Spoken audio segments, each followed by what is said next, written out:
I always say if you're here for the pay, being a CNA is not for you. It's about compassion and being kind and having the heart to be with the patients and understanding what they're going through.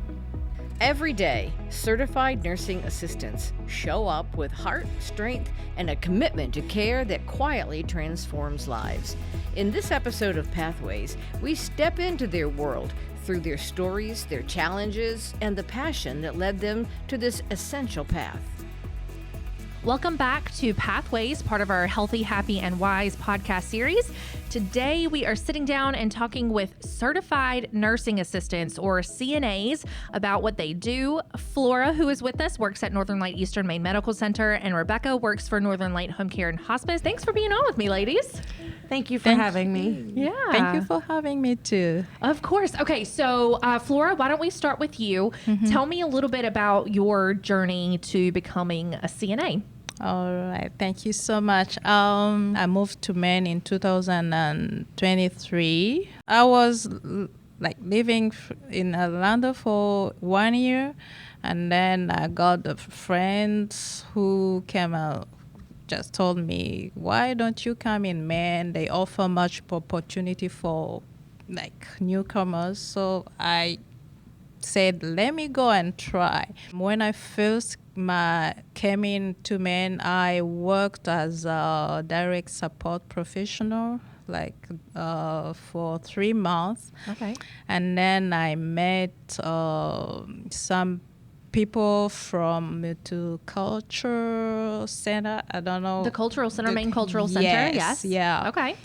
Yeah. First, I told them I was interested to get into a nursing school. And they thought, what if you start by becoming a CNA? It will be easier to get into a nursing. So I said, yeah, I can try that. They contact the Bengal Career Center. Okay, yes. Yeah, with with Allison. Yeah, Allison, she yeah. was the one. She's the one who helped me out. So we went to Career Center. They helped me to contact the EMMC. Yeah. And I think there was, we came in here when there was how do you call it? A job fair? Job fair. Okay, yeah. We came in here and I applied. When I applied, they told me there wasn't CNA opportunities, but they told me there is opportunity to apply for a PA position, and then after a few months you can apply for the CNA program. That's what I did. So you were working here as a patient experience aide? Okay. Yeah. Before you became a CNA. Yeah, I got hired as a PA, patient aide. Okay. I worked 6 months. Okay. Yeah, and then I applied for the CNA program. And it's the Earn While You Learn program, correct? Yes. Okay. So you were able to continue your work as a patient aide through the program. Yeah. Yep, I did.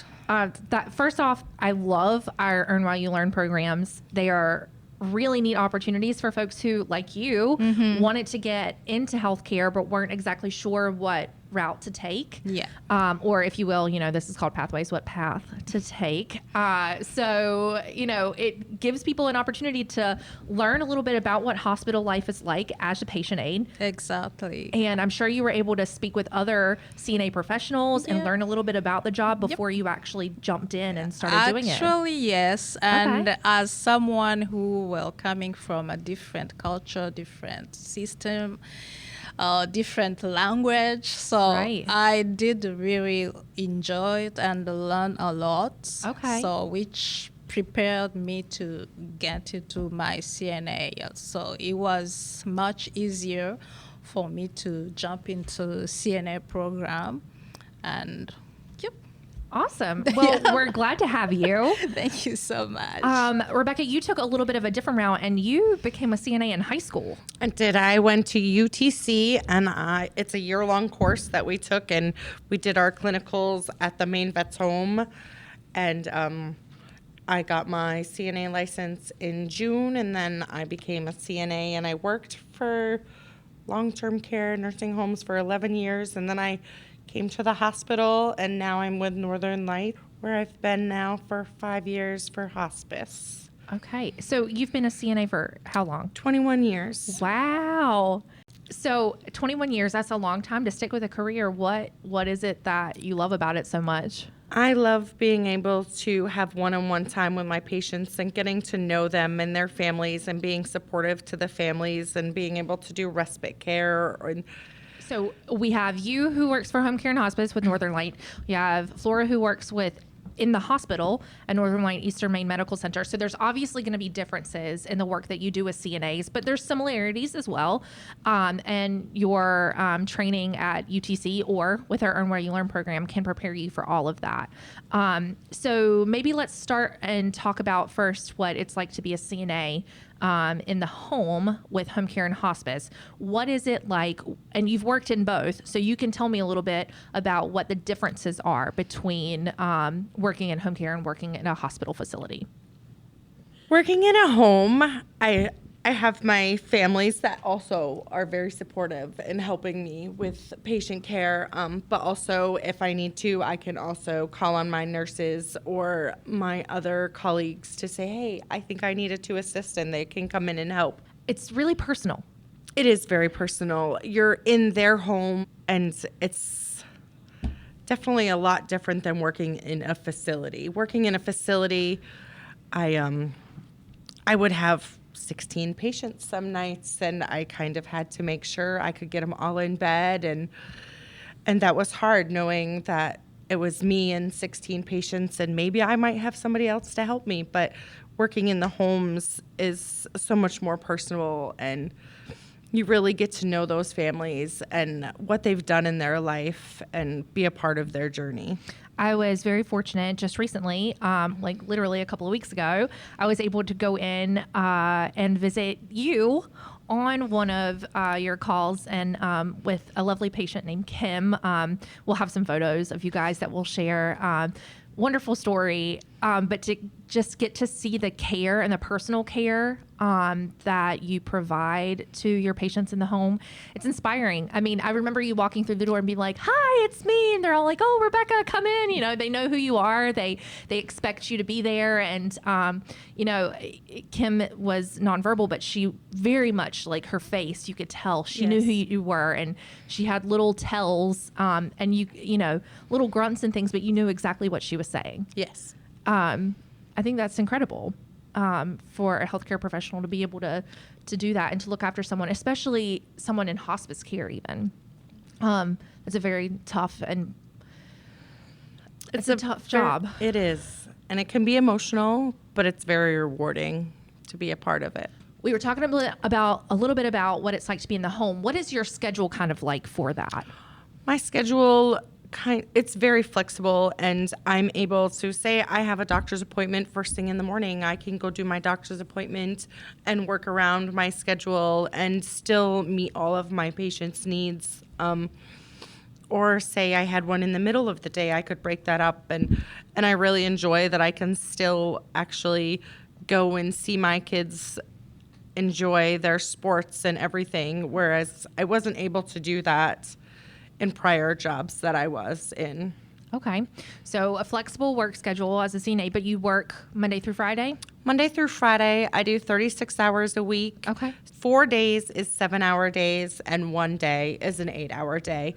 Or say one day I work 4 hours, but I can backload it and make another day 9 hours if I need to make sure my hours are, as long as we're communicating with our manager and meeting our patients' needs normally, everything is pretty flexible. Okay. And so they're very supportive. Great. So flexible hours with home care and hospice.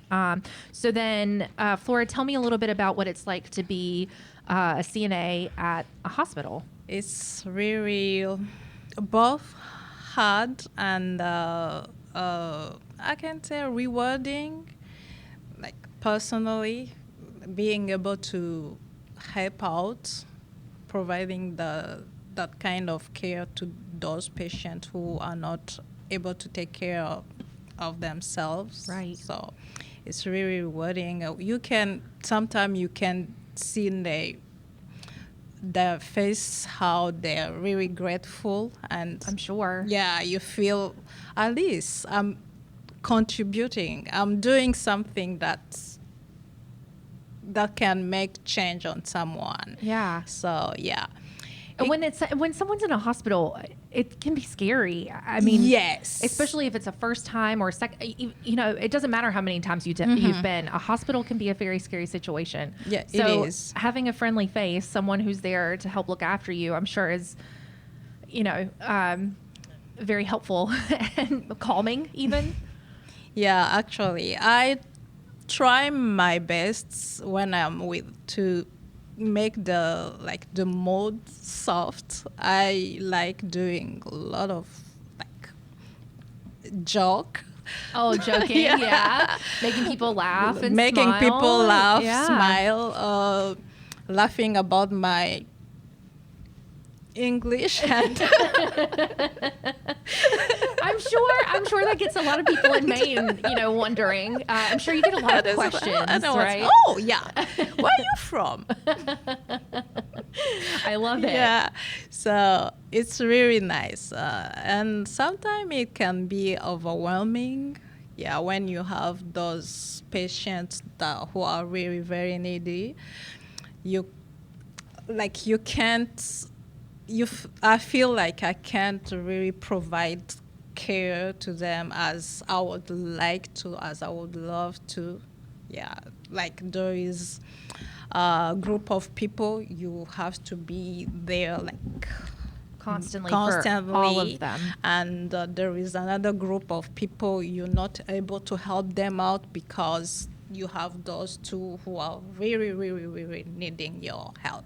Right. So those times you feel like you're not, I wouldn't say that it's frustrating, but it's really, you feel that there is something something more you could do, yeah. but it's difficult. Time management, I'm sure, is super important with what you do. And I'd say it's fast paced.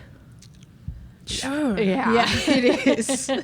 Okay, so fast paced. How many patients do you think you have on a typical basis? We do hospital here. We do have 10 patients by CNA. Okay. Yeah. And I didn't ask you before. You work at the hospital, but is there a particular floor you work on? Okay. Yeah, what floor do you work on? I do work on Grand 5 med surgery. Medical surgery. Medical Okay. surgery, Interesting. Nice. Okay. So, what is your schedule like on a typical basis? We kind of asked Rebecca, but. Okay. I work 12-hour shifts and 3 times. 3 days a week. Yeah, 2 days a week, which make it 36 hours. Okay. So you have longer shifts than Rebecca does, but it's only 3 days a week. So you have the rest of your week to do with how you please. Mm-hmm. Okay. Yeah. So that's interesting. The differences in the types of schedules that you ladies work. Yeah. And you're both still CNAs. So there's so much room for kind of choosing what best fits you and your lifestyle and your familial situation. I think that's kind of neat. I don't know many jobs that would actually, kind of offer all of that in one type of career. So that's good to know. We talked a little bit about the feeling behind what Rebecca does. Flora, what made you want to continue working as a CNA? I think I like it. I have. You think you like it? Okay. I'm sure I like it. So I am that kind of person who likes helping people. I have been back in my country. I have been a social worker. Oh, okay. So it's not similar. So okay, but I did helping work, people though yeah, is in your nature. yeah. I mean, I do. yeah. Okay, interesting. That is really cool to And know. I like also interacting with people, whether they are like they need me or not. So I do like that.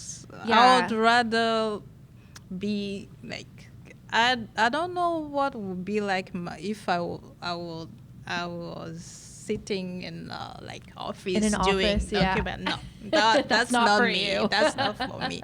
So interacting people, helping out them. So that's Okay. what I like. That's my nature. I was gonna say you both seem like people persons. Is that Yes. it? People persons. And I think that's kind of possibly a job requirement as a CNA.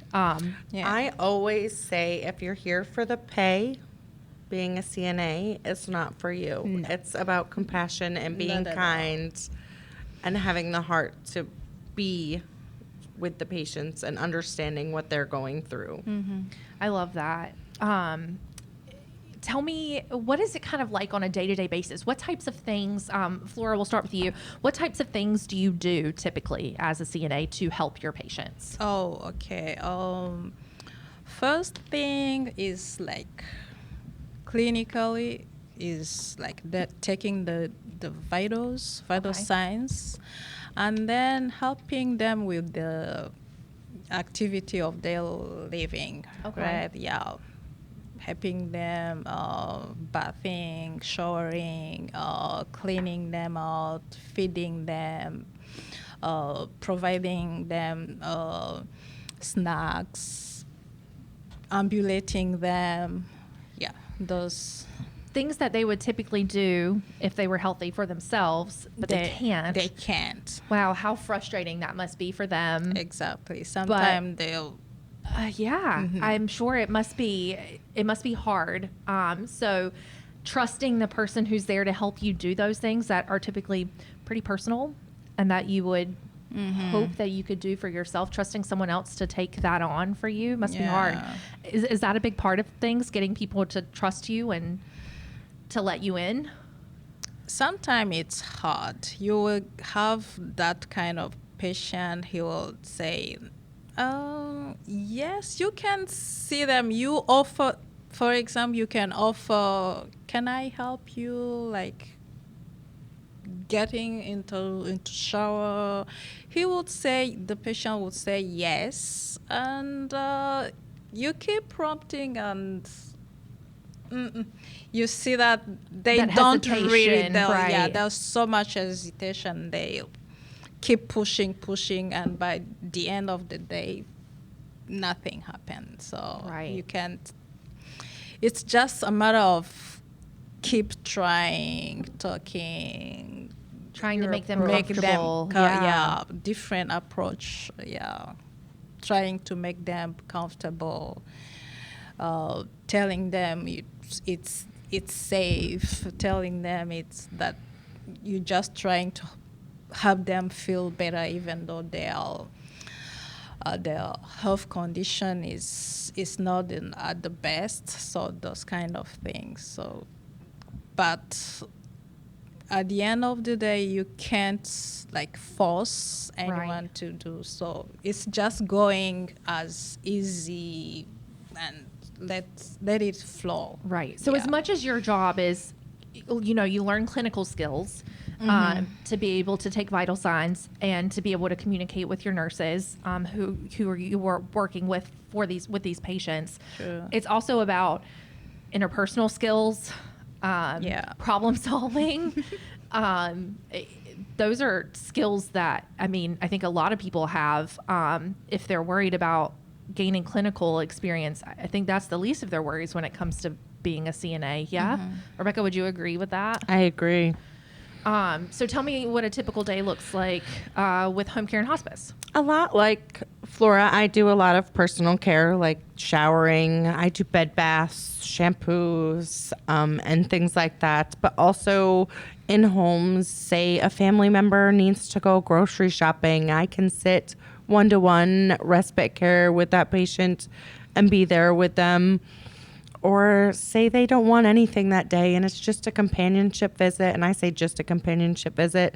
It's not really just, it's very important and it's very personable.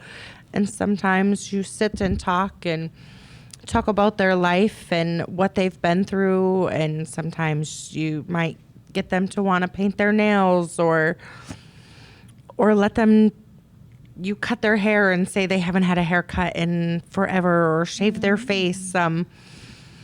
So sometimes it can be very personable as just a companionship visit or sitting with them and doing a respite visit. Also, along with doing personal care and things like that, or helping them do light housekeeping or meal prepping or things like that. Really a well-rounded caretaker in a Yes. way. You're not just there to take their temperature or to take their blood pressure. You're Correct. there to help them with any need that they might have, even if it's just mental and just Yes. or of the heart, really. Yes. Just someone who needs Somebody to sit there Sit and with hold their them. hand sometimes. Yeah. Yeah. I love that.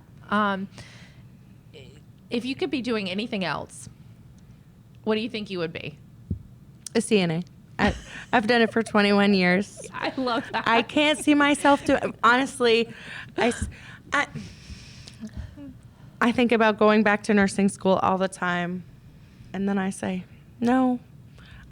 I enjoy what I do. I love doing the personal care and being there for the families, and the nurses can do that too, but it's in a much different way. Right. Yeah. Right. Flora?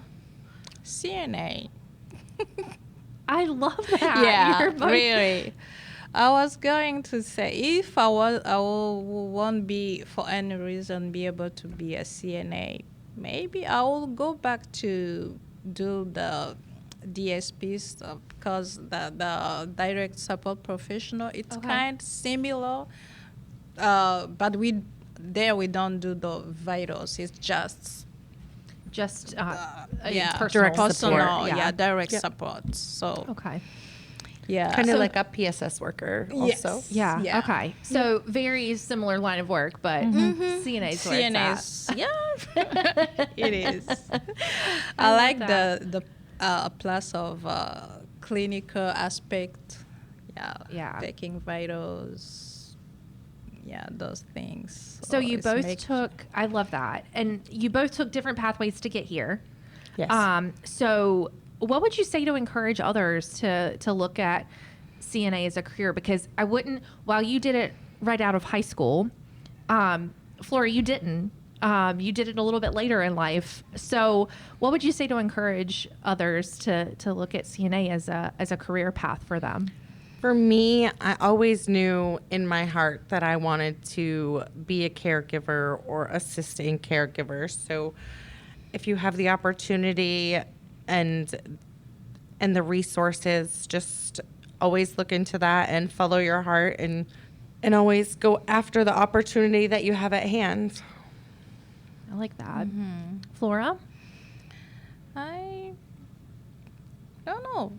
It's a rewarding career that is really satisfying.